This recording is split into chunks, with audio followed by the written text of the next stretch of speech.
Guys, happy Friday from us at the Inform Studio. We're back twice in 1 week. It starts resembling a Netflix season, this, but we really appreciate your joining us. This time is going to be a bit different. We are going to, first of all, take that off, give you a quick introduction to our little studio. Let me introduce you to head of studio, Mr. Lucas. Good afternoon. How are we doing?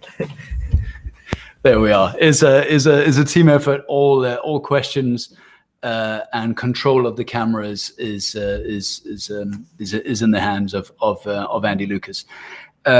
We are live on LinkedIn and we are live on Facebook. So. And what we have today is a session to do with running and performance and fitness and optimization, recovery strategies, and so on. And to this end, we would love to hear from you guys that have logged in to watch this. We'll take your questions live. And hopefully they will make the questions will make their way into the studio. Would you kindly send us a quick sign of life, a quick wave, and let us know where you're dialing in from, so we can have an idea who is in our audience. We already have a happy Friday and greetings from Indonesia, and if you guys could we can just see whether the mechanics are working, and we will bring in the comments as they come in. Let me talk to you a bit about the agenda today before I introduce you to the exciting guest I have in the green room. Today we're going to talk about a variety of subjects to do with running. Surprise. We will try and ensure that it's completely inclusive. Whether you're a runner of any distance, any surface, or any speed, we hope that you will be able to take something away from this session. As Nick, who will join us in a minute, coined the phrase, I think something along the lines of, do you want to be a better runner tomorrow than the one you are today? And if the answer to that is yes, then you should watch this show. So we will talk about getting started, building a running routine, forming and embedding habits, and we will talk about maintenance, how to sustain the effort beyond the honeymoon period. We will talk about risks, what pitfalls to avoid, and how injury prevention, taking your efforts to the next level, and we'll talk about return on investment, the obvious wins from this pursuit in terms of mental health and balance, creativity, mind processing, energy, self-drive, and understanding the role of the happy chemicals that you have in your own medical cupboard, as in your own body, the social dimension of running, and then we will start talking about using technology. And I think that it's only fair to say that this dovetails quite nicely with the very premise of this discussion in the first instance, and that's a collaboration I've gone into with Polar with an interest in their offering, particularly when it comes to wrist technology, heart rate technology. And hi there, Carl. Glad that you're able to join. Hello, Jim and Jeff, Nana, Claire, and Unda from Indonesia. Great to have you in. So that's also one of the reasons why Nick has Nick is a partner in this, because not only is he an official coach of Polar, he is also a coach for Team GB, and he has a long history of expertise in endurance coaching, and he will talk to us also about a structured approach and benefits of a structured approach. Remote coaching. We want to learn a little bit more about the tracking device that you have on your wrist and easy wins on that. Link fitness, productivity. We'll talk about goal setting, meeting targets, scaling up, and sleep optimization. So if you have the entire afternoon at your disposal, I'm sure we can fill it, but we will try and stick to the 1 hour that we reserved for this. That's plenty from me. I'd like to introduce you to my guest and coach as of a few weeks already, Nick Anderson. A very, very warm welcome to the show. Nice to see you. Jacob, hi. Thank you for the introduction. Far too kind. So, Nick, let's start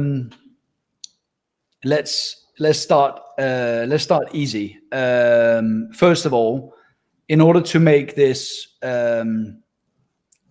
as I mentioned in my intro, super inclusive, let's talk about your expertise in helping individuals getting started and building a running routine into their life. What can you share with us in terms of building that habit?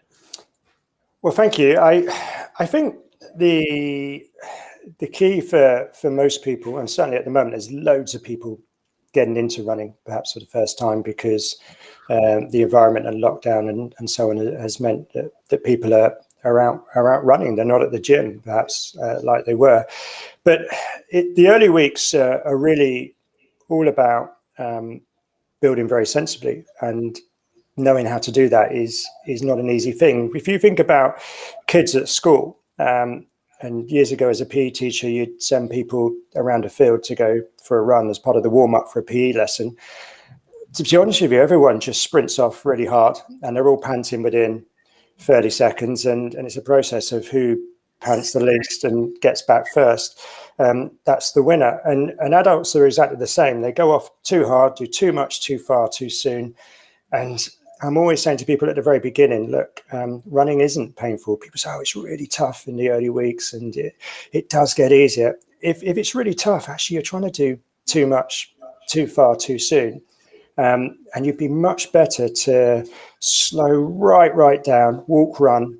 And if you can't, and I always say this, if you can't have a chat with the person next to you or the imaginary person next to you when you're out in the early weeks, either running, walking, whatever you're doing, you're actually working too hard. So slow down, work with oxygen, work aerobically, and your heart and your body's very clever. Over the weeks, actually everything gets stronger, and you just pick up a bit of speed, and you just can go a little bit faster, or you can go a little bit further. But start slowly and make sure you can have that conversation.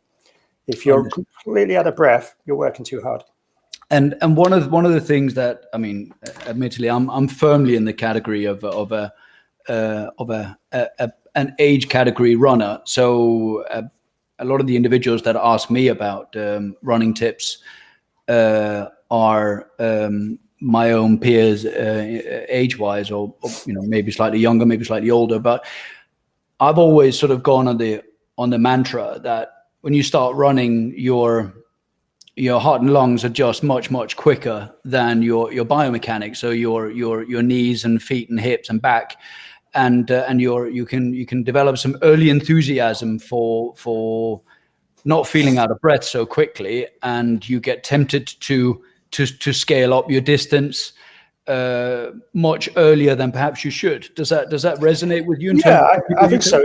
I think if most people will have probably had a route around the block where they live, or a local route or a park they go to, and they suddenly notice after the first few runs or whatever that they can either get home quicker than they used to, or they're going at a bit of a faster pace.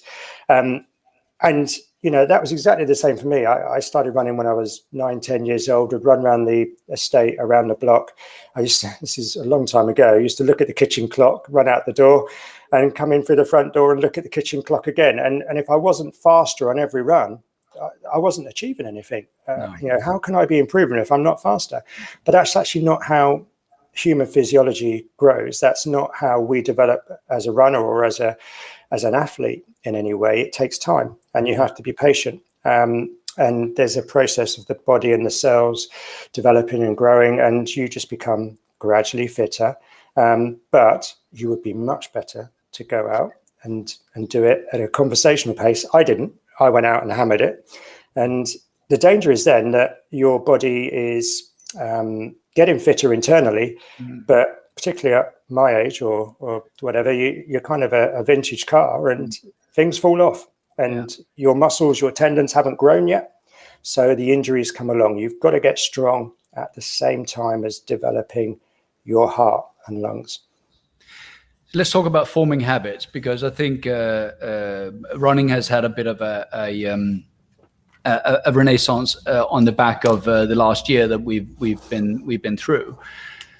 So let's talk about how we can sustain that. Let's talk about how we build a habit, and there are various theories as to how long it takes to build a habit. I mean, I've seen the range extending to a very specific number of 618 days to form a habit, as in you will just do it without thinking about it. So potentially forming a running habit, it can require quite a long time, and require quite a long-term commitment and a long game thinking.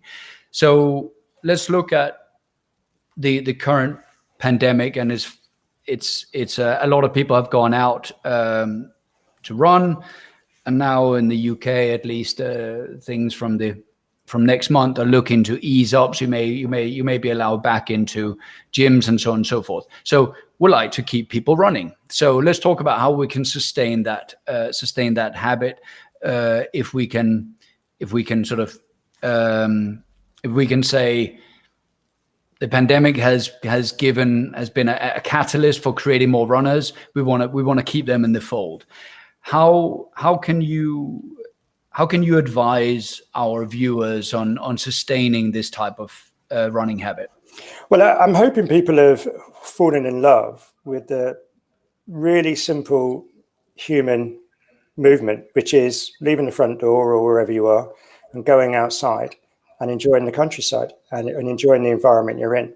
And if you've got it right, you should be coming back from those runs and feel more energized, and just have more energy in the day. You should notice you've got more energy really with everything you're doing. So this going out for a run suddenly means you feel more alert at work, you feel more energized in everything you do, socially and so on. But you've hopefully grown some habits here where you actually enjoy the routes and visiting where you're going. You enjoy the feeling you've now got because you are running. I think as we come out of Unlock, there's a real opportunity to explore it a little bit further, because you can take it now to other places. You could travel with it. Your running shoes fit into any bag you've got. And even if you're away on holiday, you're away on business, whatever you're doing, I really think your shoes can go with you. You can explore the local area and continue running. It's a really easy sport to keep going. There's going to be races and events coming back on. April is the start of that, and on into the summer. So you might want to do your first 5K. You might want to do your first 10K half marathon or go longer as you do. So there's going to be opportunities to actually then experience what it's like to go and do an event, go and do it with loads of other people. Maybe set yourself a few targets and goals. Do you want to do it in a certain time? Do you want to do it and be able to run the whole way and feel great? People have all different goals, but the running world is going to open up even more. We've been very lucky because running's been something that people have been able to do in lockdown. Other sports have suffered. So now's a chance to go and really enjoy it even more. Absolutely. From all the runners you deal with and have dealt with over your career, any hacks you can share in terms of that self-motivation once these sort of, even the most committed runners will have a sort of a peak and trough periods over their relationship with running, and I think we all develop these sort of mental hacks and tricks to to maintain that inspiration and maintain that motivation. And I know myself that in the sort of as the seasons change in the UK, my mental techniques are challenged. It's a hell of a lot easier to get out first thing when it's light outside, or if it's not pouring down with rain or whatever. So are there any hacks you can share in terms of mental self-inspiration that you've come across from your runners that you think are useful for everybody to be aware of? I think the whole sort of goal setting, mind setting, and having targets, it really helps. But people engage in different ways. Some people find the process of going for a run quite stressful, and I would say if that's you, then actually try to disassociate, try to distract yourself almost. Are you someone that wants to listen to music, listen to your favorite podcast, but just do it on the move? Are you somebody that actually wants to switch off from technology and you want to hear nature all around you and enjoy that kind of pleasant environment and explore more what's around you and hear and smell those things? I think the real goal setting and mindset kind of situation with running is pressure's a good thing. It brings out the best in many people, but it can also really start to challenge performance and causes issues. So I think you need to first of all work out what you respond to, what enables you to feel like you're running a bit better or running faster, and what makes you feel good, and note that. Are you one of these people that needs to visualize? Gosh, I mean, when I run and I'm trying to run hard and I'm on my own, I visualize people around me or ahead of me and I'm trying to race them or chase them. I mean, I've won the Olympic Games so many times and I'm been disappointed when I get home because it wasn't real, but it got me through that training session. It made me think, or am I actually going to do something like Paula Radcliffe was famous for counting to 1 to 300 over and over again in some of her hardest races. 300 was ironically when she did it about 5 minutes. 5 minutes was roughly the pace she'd run or just outside for a mile in a marathon. So it was a distraction for her. It took her mind away from the pain and the environment. So there's many ways to do this. There's no set path. Find what works for you. I think I think a lot of runners they will quote this visualization piece, and I just from my own research, as I think I see different I see and hear different techniques. Some are positive, and actually some are I would say that I'll classify them as positive and negative. One is really around, I guess it's a bit more related to racing, but you can apply it to anything, even training. When if you ask yourself, what would it feel like to succeed here? How would I feel if I get to that point? How would I expect to feel if I get to that point? So a little bit of eyes on the prize, and visualize that moment where you achieve whatever aim and objective you set out to, and equally if you're pushed more by actually saying what will my world look like if I fail? How would I feel in that situation, and how much do I want to avoid that? So if we stick with the positive side, a positive sign for a moment, where we said, what will this trigger in terms of my positivity, my hope, my pride, my optimism, my success? What will happen on the back of that? I know how those emotions make me feel, and I want that. Or you could say, okay, going to have a reality check. I am X years old. If I don't do this, what will my world look like? What will my lifestyle look like? And how will that likely evolve if I don't do anything about it?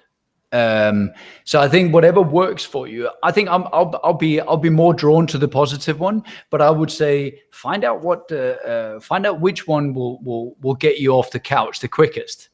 But it's interesting because you've said there fear of failure almost as well would be something for you that would drive you to succeed or to work even harder.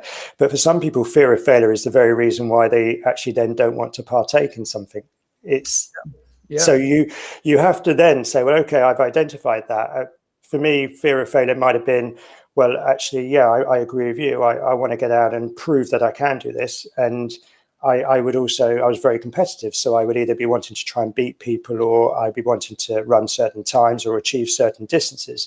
But for some people, that's an added pressure. So there's kind of, we were going to allude to this, I know, this kind of romantic notion of running and going out and switching off and enjoying running for what it is. And it is just a physical process of going out and feeling great. Yeah. But for some people, they need to be target driven. And they need to work in stages towards the next target, then the next target, and have a bigger picture at the end, so they know the direction of travel. If there's no direction of travel, people feel lost sometimes. Yeah. And then actually you kind of get what you've always had, or you just don't improve. I think for our viewers, I think there's a little bit of background to the term romantic runner, which I thought was quite fun, and that was pretty much how Nick classified me when we first got to know each other, when he started asking me about routine and spreadsheets and heart rate zones and VO2 max and so on and so forth. And I said I didn't have any of it. And effectively, I would tend just to run when I felt like it, and run at the pace I felt like, surface I felt like, and I wouldn't run if I didn't feel like it. And I thought that was called a free-spirited runner, but Nick actually said no. That's the technical term is romantic runner. And as you just said today, you know, the romantics they can often end up with their head in their hands crying. So that was his argument for at least giving the structured approach a spin, and that's what we've decided to do with a specific aim and my discipline to the structure that Nick has put. Anyway, that was just a bit of a side issue. We sort of talked a little bit about the return on investment. I want to just stay on that subject for a bit, because that has been part of my my love for running.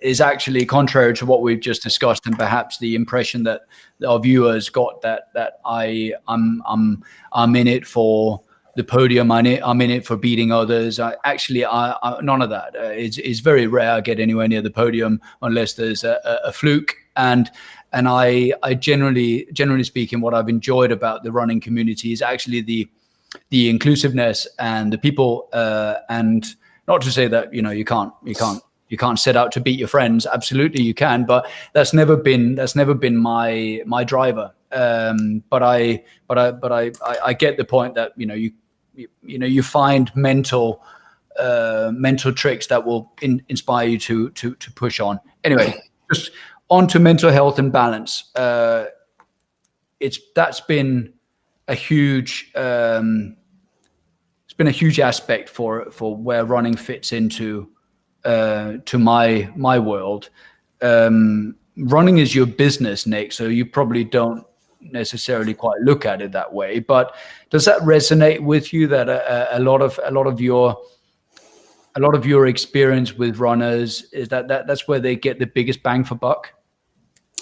Well, okay, so let's just, for you, yes, you're the romantic runner, but you also came to me with a goal. So the problem for me is you've said I'm a romantic runner, and I looked at it, and you go out and you run, and you'll run for an hour and a half, you run for 2 hours, you run all these distances, and it clearly makes you feel great. And that is in its purest form what running is about. But you then said to me, but I want to break 3 hours for the marathon.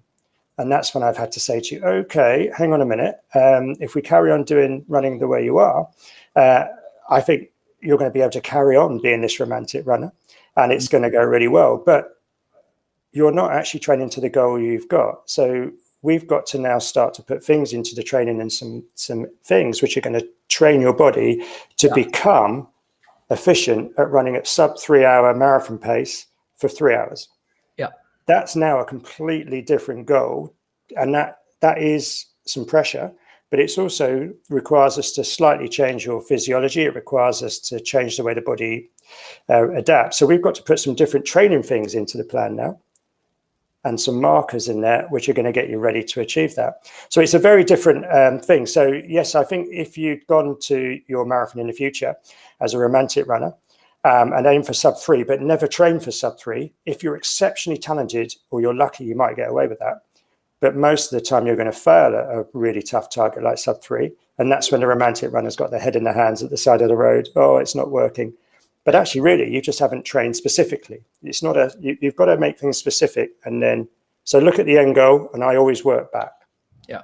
And then build from there. That's great. And just on that subject, if you're interested in joining for that challenge, can I suggest you jump onto Instagram and follow me on that. Let's just see. Bang! There should be the address there.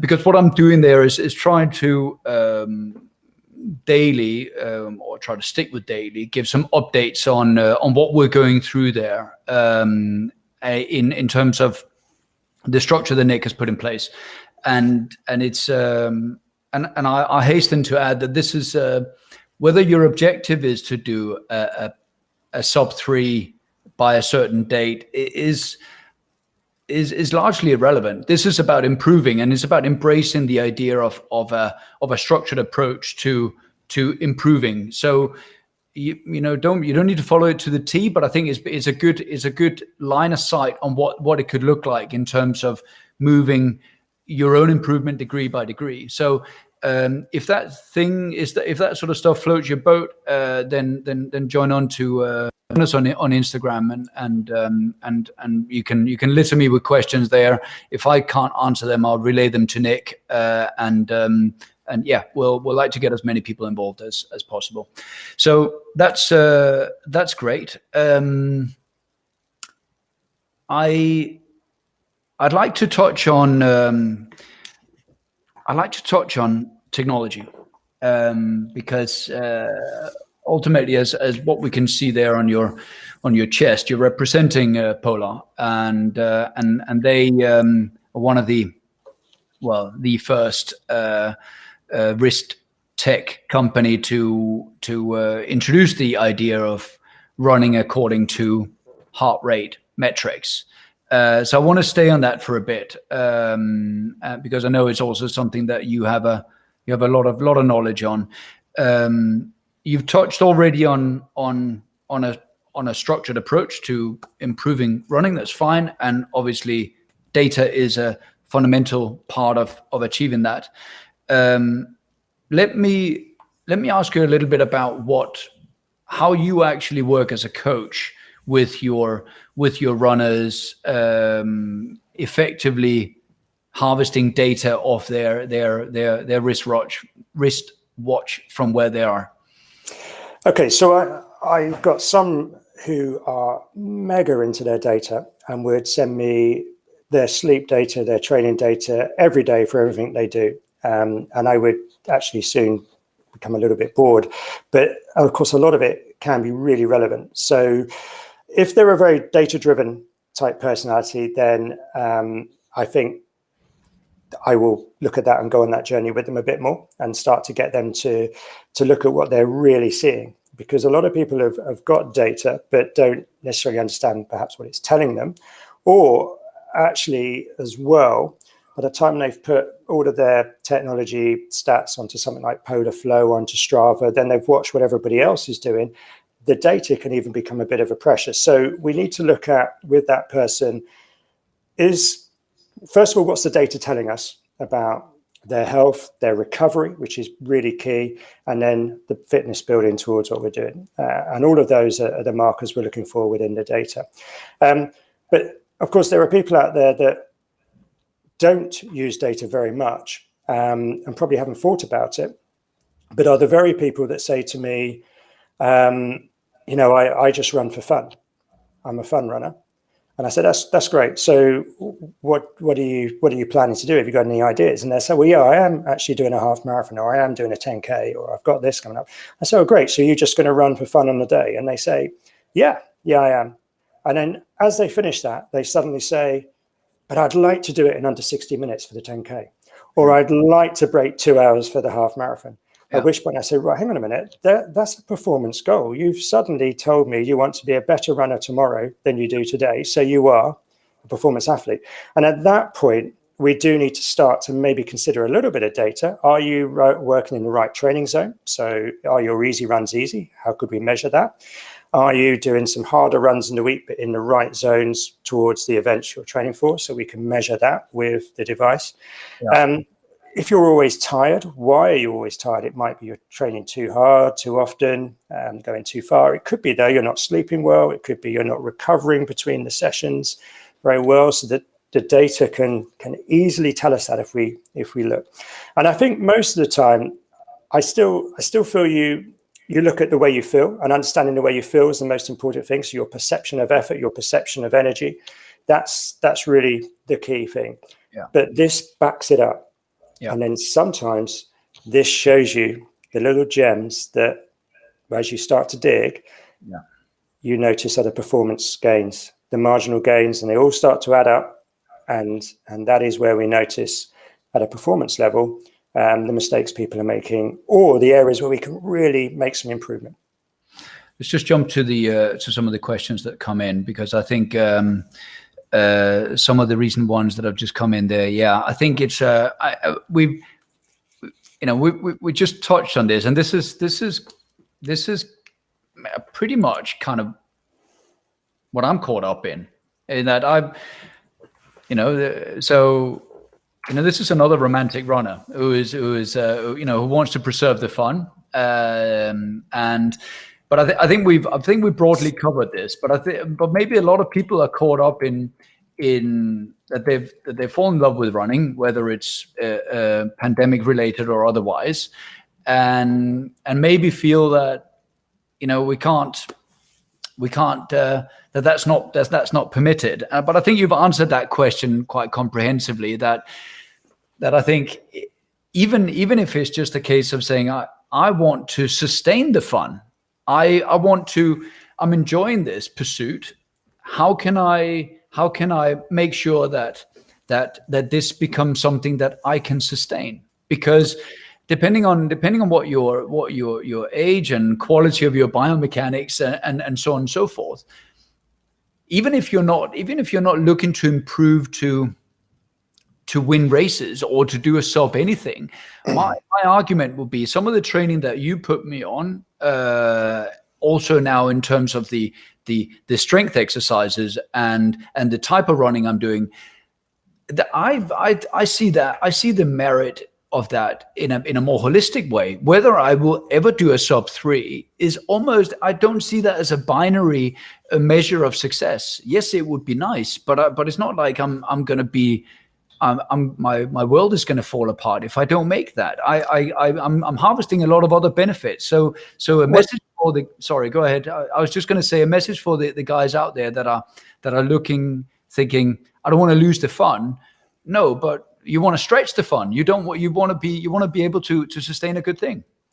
Yeah, and you've got a sub 3 target for a marathon because you wanted to have a target, and it was a part of a motivation for you. But the reality is, what you learn on the journey towards trying the sub 3 is what's going to set up, I think, your success and your enjoyment of the sport in all of the forms of running that you do in the years ahead. And you'll definitely learn new skills for your ultra running. Let's be honest, you come from an ultra running background. You love to run long, enjoy the distance, enjoy the journey, and enjoy what's around you. But if you could run a bit further, or you could do it in greater comfort, or just feel better when you do it, that's performance as well. So the world of ultra running, you don't really measure time or splits that often. Most of the time it's about going and exploring and understanding yourself. I think what I'm kind of trying to drive at, though, with you is to say, here's a load of metrics we can look at which, for instance, if we improve your mobility or we improve your strength, then you're less likely to get injured. Your joy of running will be greater because you can do more of it and probably more often. Yeah. And you'll recover more quickly. So all of these things such as flexibility, mobility, strength work, running with a better posture, being more efficient when you do it, starts to give you an armory of options to actually explore your running even further in all directions. So create a strong body and create strong foundations. And from there, you can start to choose any races and launch from that. You can choose different projects, but it all comes back to the basics of being basically aerobically fit, listening to what your body's telling you, and being strong enough. That's your platform. So I've taken you back a little bit and said, hang on a minute, you're doing all these miles, but you're not strong enough. You're doing all these miles, but you're not necessarily doing some of the right things. It's a bit like the Morecambe and Wise sketch, isn't it? You've got all these wonderful notes, but you're not necessarily playing them in the right order. And that's what I'm trying to get you to think about. Yeah, understood. Okay, let's talk about the wrist technology. There are a few. I would imagine that I'm probably speaking for most when I say that the majority of us only use a fraction of the capability of a high-end runner watch today. So I would like to hear your take, layman terms, please, on easy gains, easy wins, to start getting more bang for buck information and data wise out of your watch. Okay, so people often say to me, look, how should it feel? How should it feel when I go for a run?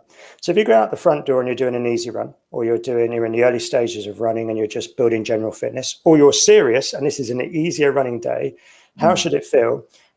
If you can't hold a conversation, it's too hard. But we can be even more precise with that. And we could say, look, this should be about 6 or 7 out of 10.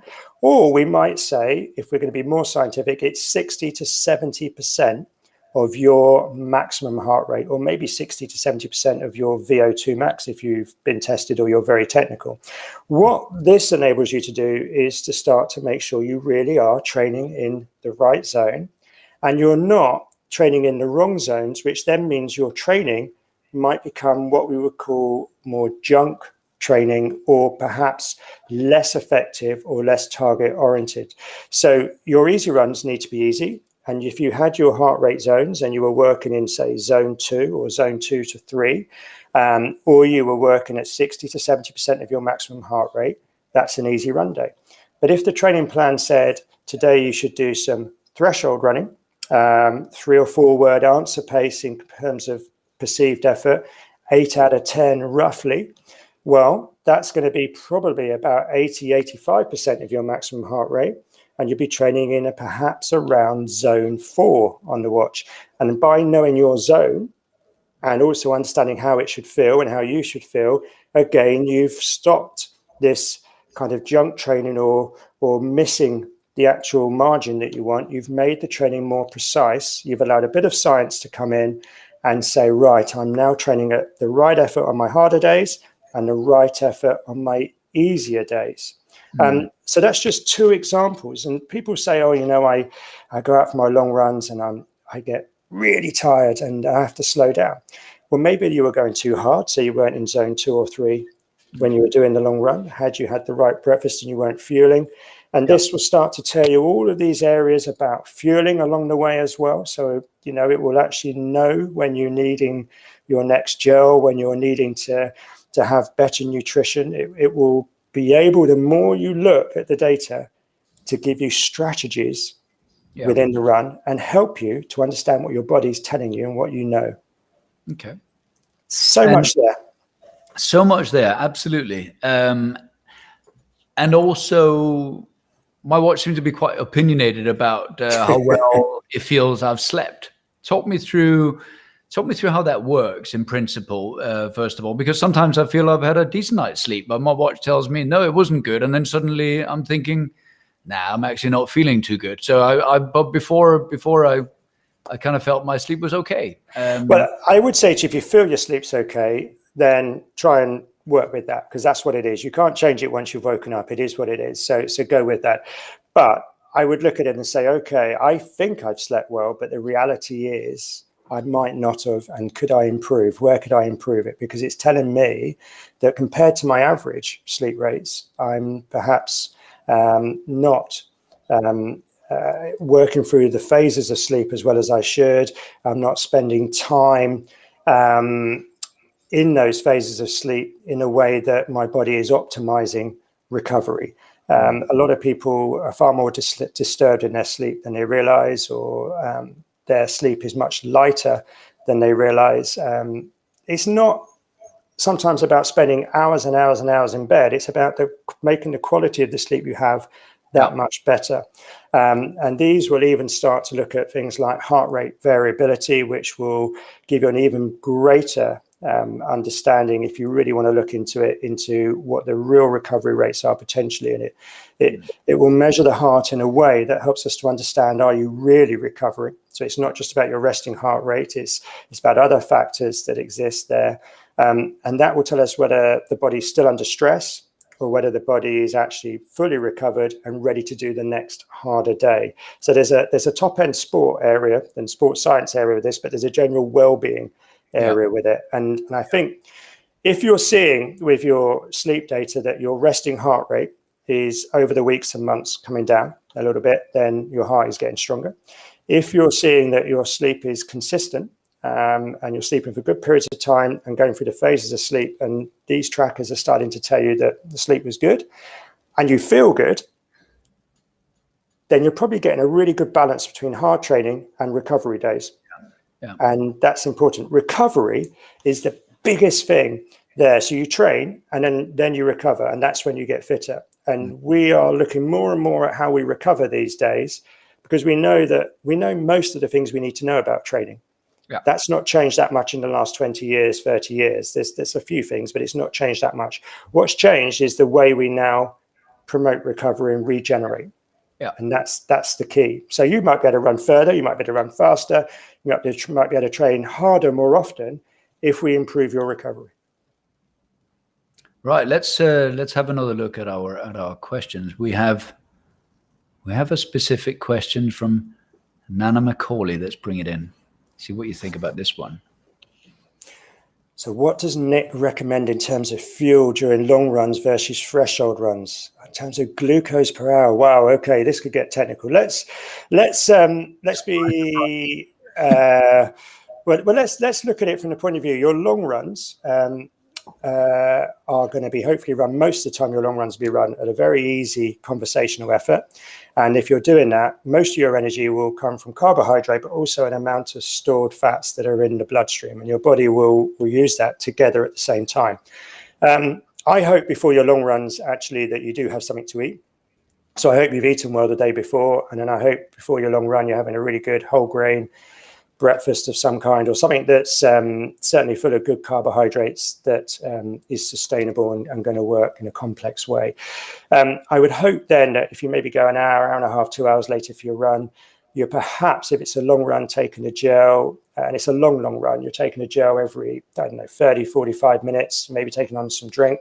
If you're doing that, then we're not seeing a drop in the body's blood sugar levels, okay, and that's really important. And we're at the same time sustaining the fuel levels for the duration of the run. So the second half of your run should feel as good as the first half, although you might be getting tired muscularly. You've got the energy to keep going, and that's really, really important with your long runs. Threshold runs, you're working in a higher zone. You're going to be working at around about 8 out of 10, as I explained earlier, or 80, 85%, perhaps your maximum heart rate. When you work at that effort, you're burning carbohydrates. That carbohydrate sugars is your energy source. So it's very hard to run threshold and really get the best out of that training zone if you're not fueled beforehand. So you'd want to eat before and perhaps sip a sports drink or something up until you do it.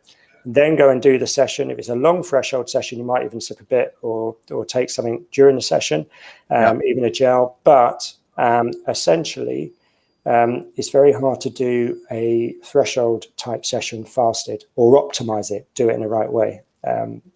So Just a follow-up question. You might have dovetailed that sort of already, but Nana's got a follow-up question. Yeah.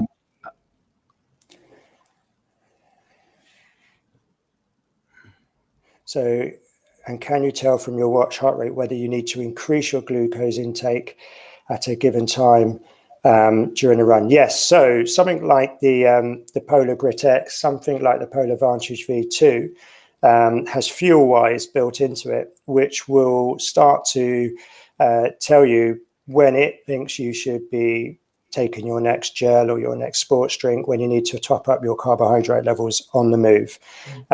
So it's a new technology, and it's something that ultra runners in particular are starting to look at, because if anything, I mean, you have a strategy, you've done it yourself, Jakob, when you're out, you know you ought to be taking things, but it's very easy to be distracted or not take something or not take it soon enough. And then the damage is done because the hole is being dug and you feel very weak and tired, then you start to hit the wall. So this will look at heart rate, and we'll look at ways that it will suggest then that you should be taking your next gel very soon, or your next intake of carbohydrate needs to be, because, and it will work this out for you.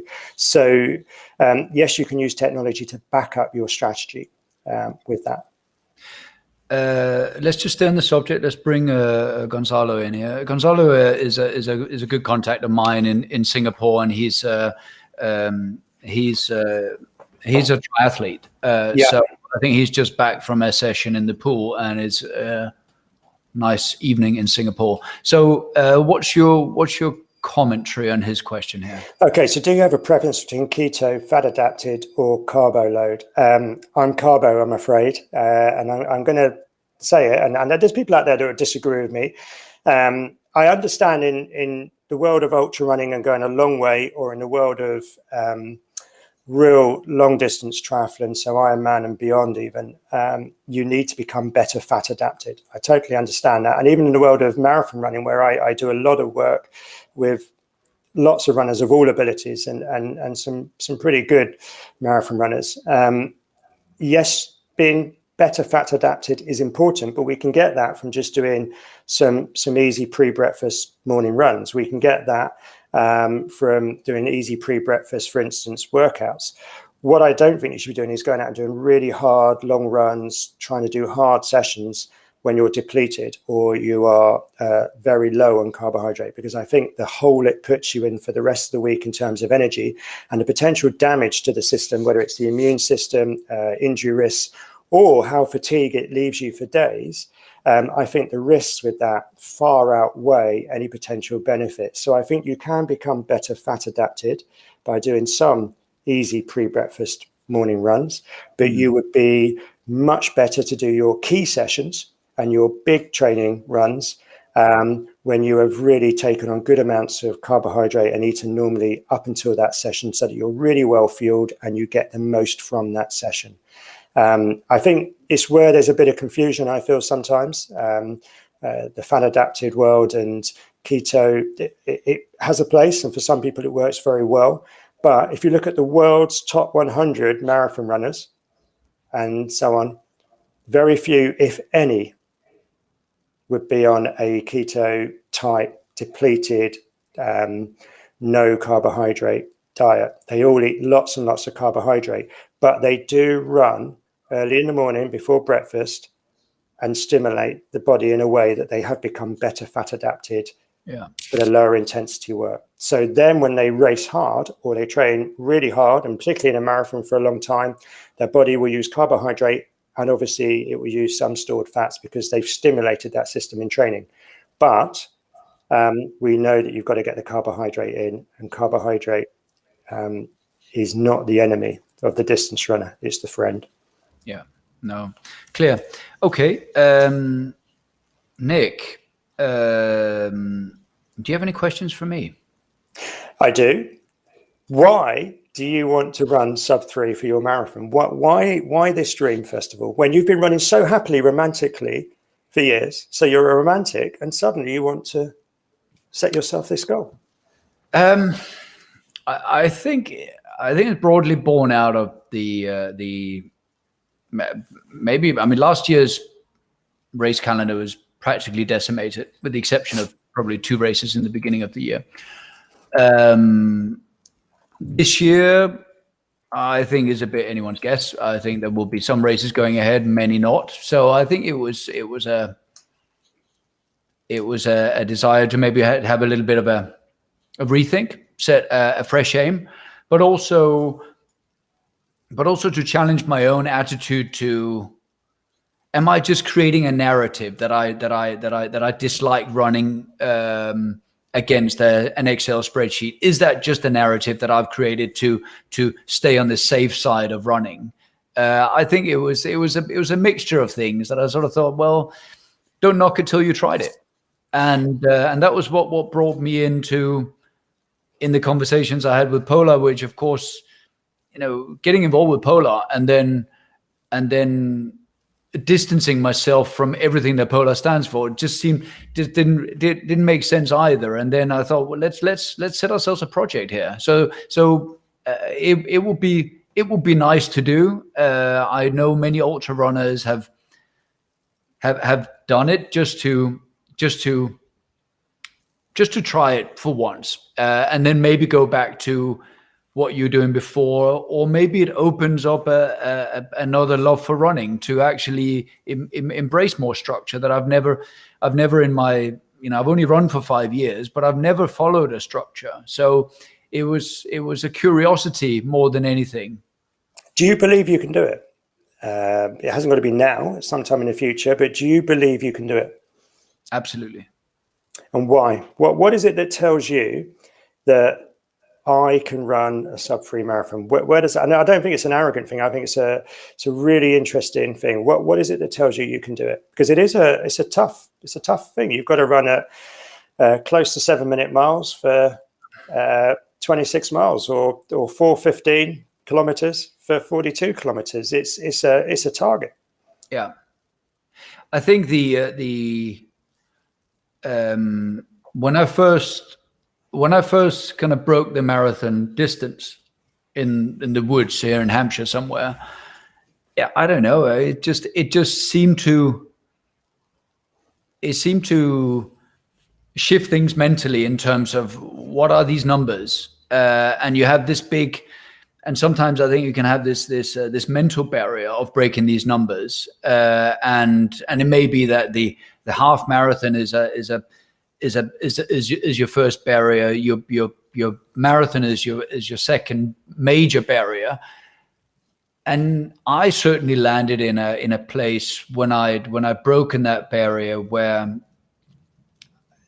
largely everything else just ended up just being numbers and levels. So there wasn't any sort of magic to it. It wasn't anything that sort of mentally stood in the way of me achieving that. I must say I've never run 100 miles, and that's a barrier that I might try and address, but that comes also at a heavy cost, because I'd probably rather run shorter ultras and have more experiences than trying to tick off the 100-mile race and then having to deal with a different training regime to achieve that, and a different recovery regime to achieve that, when I could probably fit in 4 ultra races over a summer or 100 miler. Then I'd rather have 4 experiences rather than the one. But I'm not concerned about the numbers. So I think the assurance that I feel I can do that is sort of born out of that realization that these are just numbers. And I look around other people doing it. I'm thinking, are they fundamentally equipped better than me? Do they have a stronger mindset than me? Do they have a stronger dedication to the cause than me? And I don't feel that's the case. And that was the first thing that brought me into committing to the Marathon des Sables. And that was when I looked at it on paper thinking, this shouldn't work. And then curiosity got the better of me, helped by YouTube, you sit and you look at some of the people doing it, and I'm left with the same sort of question, saying, are these individuals fundamentally different to me? Are they superhuman in one way, shape, or form? And the answer to that was that no. Bar a few of them, of course, there are some absolute superstars, but far the majority of the people taking part were not. And I feel the same about sub-3. So it's clearly a different set of terms to go into that course than taking part in an ultra, where effectively, if you don't feel like running, you walk, and as long as you don't get timed out, you're still in the race. I mean, sub-3. Is there any part of it you fear? Then is there any part of training for a sub-3 or doing a sub-3 that you fear? I mean, it's a hard question to ask someone. No, I don't think so. I don't think so. But that's also because, I mean, I might feel different on the day. I'm sure that standing on the start line, I'm sure there's going to be imposter syndrome and all sorts of concerns. But ultimately, what I'm thinking now is that it's an experiment that I'm comfortable with also failing. It's not a one-off. There is no consequence apart from me having to deal with perhaps my own disappointment. But then I also want to understand, why didn't we get there, Nick? Well, we know we followed a plan, and that's not me blaming anybody else for it, but I'm actually quite comfortable with it. And if it doesn't happen in Copenhagen in May, it will happen. If I want it to happen, it will happen at another race. But ultimately, I do subscribe to trust in the process, but I also very much subscribe to enjoy the process. And if the love leaves the room, then I will probably also say that's been a meaningful takeaway. And I'll say, Nick, thank you very much for the collaboration, but I think I'm a romantic runner. I'm going to stick with that. But I think so. I don't have the fear because either way, either I will make it and we can celebrate that, or won't make it and I will learn and we can celebrate that. Definitely. Brilliant. And listen, whatever happens, when you're doing the harder sessions, when you're doing the longer runs with the marathon pace built in, and all of these things will come, smile and relax and enjoy it. Because, I mean, there's quite a lot of research on this. Even the world's greatest marathon runner, certainly male marathon runner, Kipchoge, that, people focus on. When he smiles, they've noticed his heart rate seems to drop a little bit and he runs better. And there's so much in this. So whatever we're doing on this, try to relax, enjoy, smile, and you're going to run well. But in all fairness, when I looked at your training, you're a romantic, happy miles man, and you go out for days, you go out for hours. It's lovely. But we're going to put some targets in there, work on power, work on speed, work on all of these factors, and get you tuned into that sub-3 mode. And city marathons, I mean, I think it's a tough place not to be positive. They are very uplifting events. They are remarkably different to the ultras that I run, which are where you spend 90% in solitude, and it's just you and Mother Nature, and you internalize things for obvious reasons. It is just you out there, and I think it's magical, and I think that's why I'm a big ambassador for the magic of the ultra trails, for all those reasons. I mean, there are lots of merits in testing your own boundaries, but testing your own boundaries against a city marathon can be just as good, and you have the benefit of a whole lot of people that are cheering you on. So I find them very, very positive events. On balance, I prefer trail, but I can see that taking part in the odd carnival of a running event in a big city is exciting too.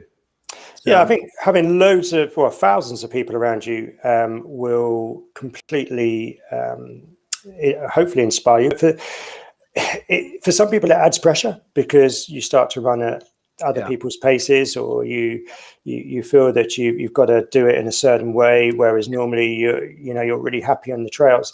But there's nothing like the next kilometer marker, then the next kilometer marker, focusing on the kilometer you're in, getting that right, moving on to the next kilometer, focusing on that, getting it right, ticking them off, and being on this journey where it evolves and you have a fantastic day and it's very measurable. It's so different to the trails where you're going out and running and not seeing anyone for 90% of the time. And I think adapting to that little bit of pressure that will come, and being in a foot race and having people around you is inspiring, but it is something you've got to get used to as well. So that's going to be an interesting part of this journey.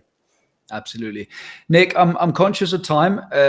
We were going to put this in as a launch hour, and that hour is pretty much up. Are any final comments from your good self before we call it a wrap? Not really. I mean, other than I hope that I believe you can go sub 3, and I know we're going to chat about other parts of your journey over the year.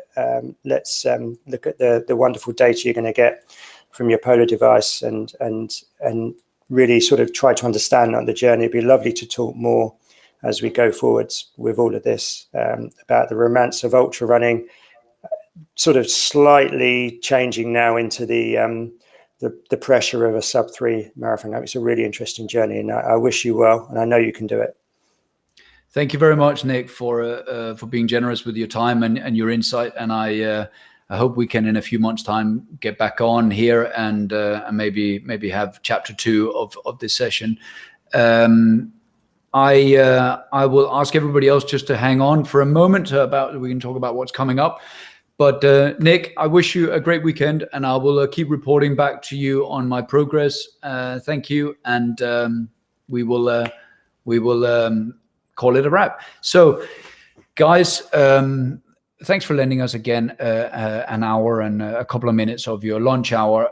I just want to let you know that next up in our series here is a book review, and this one is exciting because this is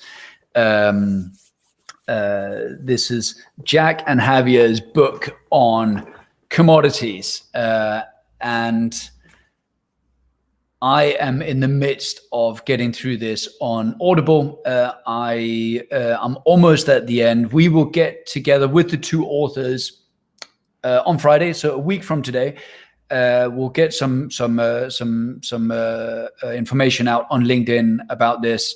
But this is a fantastic story, and 2 individuals that have been very close to the action for years, and I think you will enjoy that book review. The 2 authors on here live next Friday. So, from all of us here in the studio of Inform Online Live, we thank you again for your kind attention and giving us your lunch hour yet again, and we will see you next week. Have a good weekend.